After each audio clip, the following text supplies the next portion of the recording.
So kapag umabot or anniversary date namin at makukuha namin yung ticket namin, bonggang-bongga ang sahod namin kasi para kami nag-loan.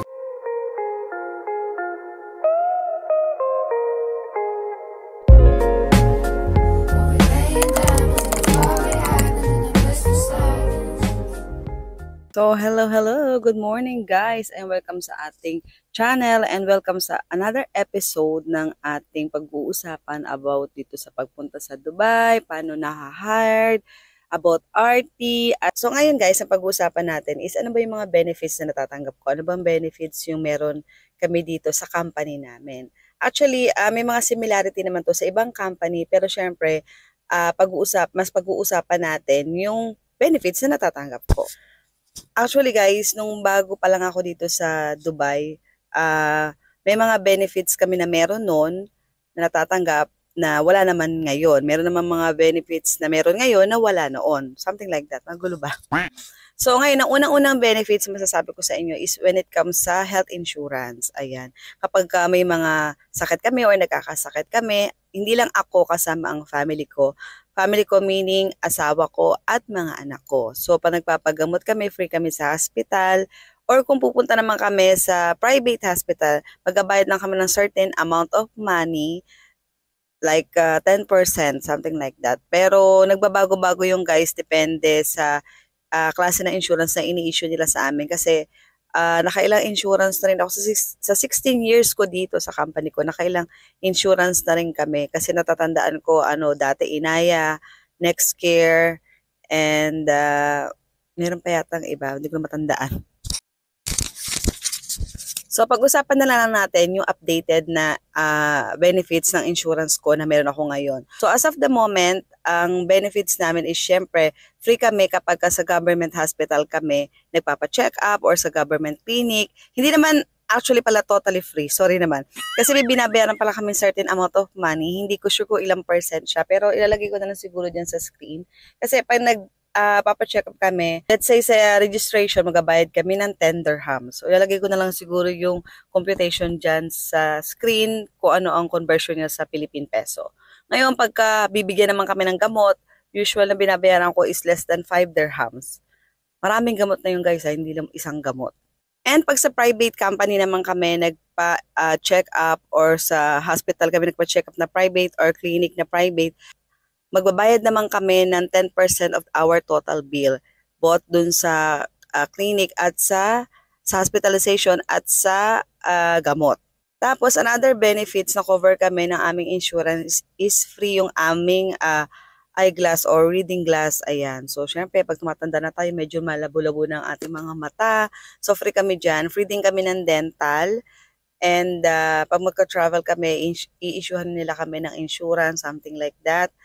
And ano pa ba? Yung mga anak namin, ayan, free, mga asawa namin, dental and optical, ayan, kasama din yan dyan, included. Tapos, aside sa insurance namin or health insurance, may benefits din kami natatanggap yearly na ticket para sa akin at para sa family ko. Sa adult, iba ang price ng ticket and iba din ang price ng ticket ng mga bata. So, once a year yan guys, nakukuha namin. So, kapag umabot or anniversary date namin at makukuha namin yung ticket namin, bonggang-bongga ang sahod namin kasi para kami nag-loan. Kasi nga naman kung 3 anak mo, maximum 3 pala na anak ang cover ng free ticket.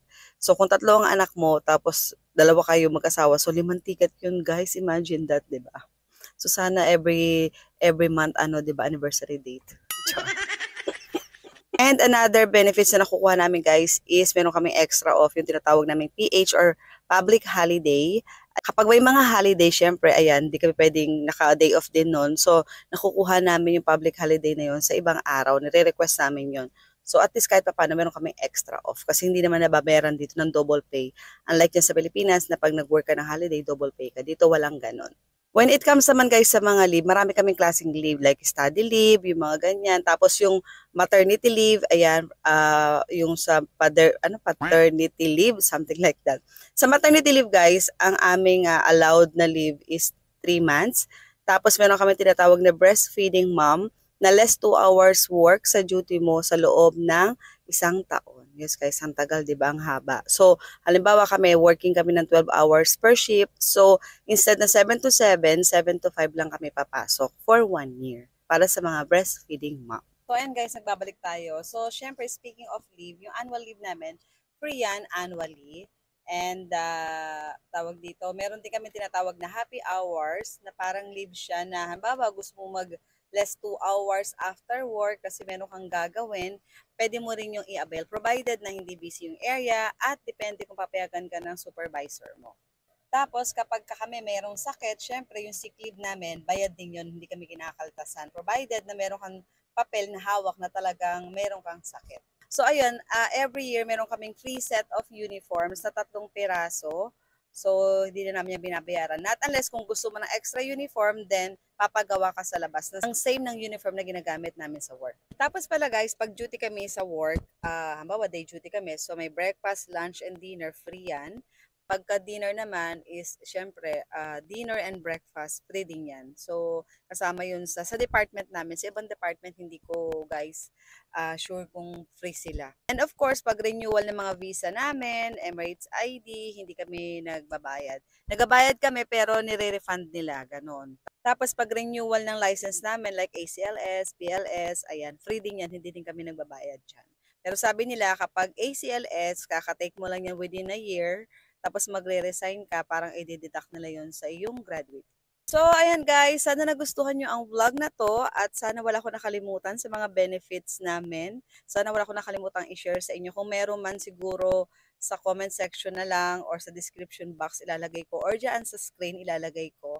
So, yun lang yung updated na benefits na nare-receive namin as of today. Ayan, latest na chika yan. So, sa mga interesado sa inyong mag-apply dito abroad or mag-apply bilang RT or pumasok dito sa aming hospital, ayun yung mga benefits namin. May mga department guys na wala, hindi kasama sila dun sa mga benefits na binanggit ko. Meron naman kasi silang ibang klaseng benefits na wala din kami. So, iba-ibang department. So, sa RT department, respiratory therapist department, yan yung meron. So, iyon. So, maraming salamat sa panonood guys and makita-kita tayo next vlog. Mag-comment lang kayo dyan sa baba kung anong gusto nyong i-next na topic natin. Basta kaya ng powers natin, gagawin natin. So, thanks for watching. See you again next time. Bye!